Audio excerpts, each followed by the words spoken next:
Un des premiers éléments pour gérer le stress, c'est effectivement se dégager de ces messages qu'on appelle messages contraignants. On a tous reçu un certain nombre de messages éducatifs qui nous ont aidés à nous structurer. Mais à un moment donné, ils deviennent, on l'utilisait tout seul comme une petite voix qui nous dit pour être bien, il faut que tu, alors sois parfait. Il y en a 5 qui ont été identifiés, donc tu fasses les choses à la perfection, avec la culpabilité qui va derrière. Soit fais effort. Il faut que les choses soient difficiles, et plus c'est difficile, et plus tu vas être récompensé, apprécié. Soit fais plaisir. La personne s'est structurée en pensant que les choses, il faut les faire pour les autres, avec l'épuisement que ça peut donner à un moment donné. Soit elle a difficulté à dire non en tant que manager. Soit le sois fort, et là où le ressenti, les émotions, c'est bon pour elle, là, mais nous, on est au-dessus de ça, une mission des moyens et pas d'état d'âme. Donc ça renforce ce message, sois fort. Et puis le dernier, dépêche-toi, où la personne qui est sous l'emprise d'un dépêche-toi estime que pour qu'une chose en vaille la peine, il faut la faire vite, et plus c'est fait vite, et mieux c'est. Et quand on est en situation de stress, ces messages-là ressortent. Et donc un des premiers points, c'est de les repérer, savoir que ça existe, avoir identifié les siens, et plus vous êtes bien élevé, plus vous répondez à plusieurs de ces messages. Et en même temps, il semble que en situation de tension, de stress, il y en a un qui est plus présent que les autres, c'est ce qui permet de définir des profils de personnalité. Et le travail par rapport à ça, c'est de se donner l'inverse, ce qu'on appelle des messages permissifs. Droit à l'erreur, prendre ton temps, oser dire non, faire les choses simplement. Là, je le donne comme ça, mais il y a tout un travail pour que ça soit, pour s'en libérer, quoi. Encore une fois, c'est de se redonner de l'espace, retrouver son fonctionnement plus fluide. Qu'est-ce qui fait que les gens tombent très souvent dans des mécanismes de stress qui se répètent, ou dans des conflits, des situations de ce type? Un élément qui peut être intéressant, c'est de repérer pour un être humain quel est le changement le plus important.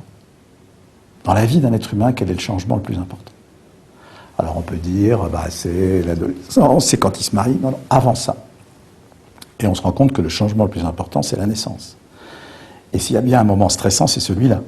Il y a suffisamment d'occasions de tester maintenant ce qui se passe à ce moment-là, qui explique que les gens n'ont pas tellement envie du changement. Le changement, c'est ancré à cette transformation, cette sortie qui était assez dangereuse.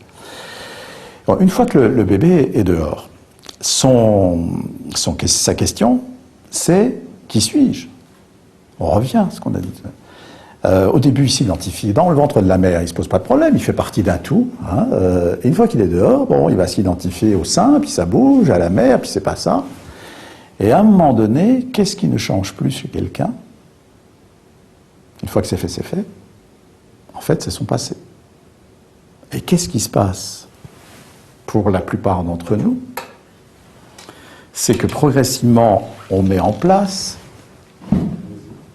dans sa tête, l'équation suivante: je égale mon passé. Je suis mon passé. Et si je reprends cette notion de cadre de référence, le fait de savoir que le monde, il est bien comme on le pense, ça nous permet de nous rassurer. Même si j'ai décidé que j'étais un con, le fait de savoir que je suis un con et régulièrement de le prouver, ça me rassure. Parce qu'au moins, je sais qui je suis plutôt que de ne pas savoir. Je égale mon passé. Et quand on regarde comment les gens partent en situation de stress, certains vont partir en agressant les autres, d'autres vont se dévaloriser, d'autres vont se replier sur eux-mêmes. Quand ce type de comportement apparaît, en fait, nous ne faisons que répéter notre passé. Et on se piège avec ça. Une autre façon de voir. Quand le bébé arrive, il est complètement ouvert sur le monde. Il est dans la présence, on pourrait dire. Encore que la façon dont il a été attendu, déjà, il y a des portes fermées. Il y a pas mal de travaux qui sont faits en ce moment, pour en avoir fait personnellement aussi, des revécus, où on se rend compte que le moment de la conception n'est pas neutre. L'état d'esprit des parents au moment de la conception a un impact sur ce que va devenir l'enfant.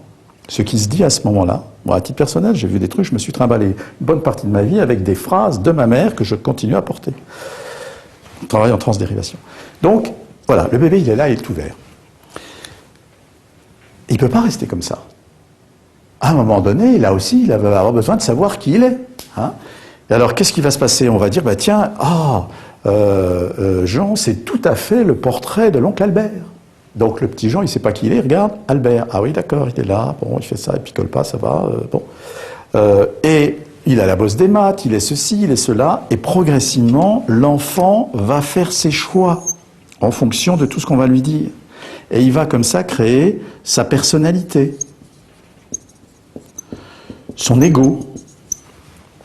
Et au moment de l'adolescence, par exemple, avec le contact avec ses pairs, soit il va renforcer les décisions qu'il a prises, sur qui il était, soit il va éventuellement changer.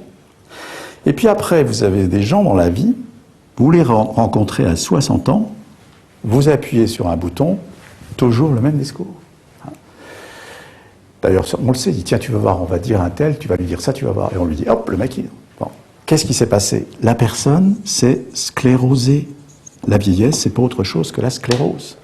Hein, et elle n'a fait que renforcer avec des phrases « c'est mon caractère, je suis comme ça, chasser le naturel, il revient au galop ». Voilà. Et voilà. Hein, vous avez tous autour de vous des gens déjà d'un certain âge, et pas forcément des militaires d'ailleurs. Hein, je dis ça, bon.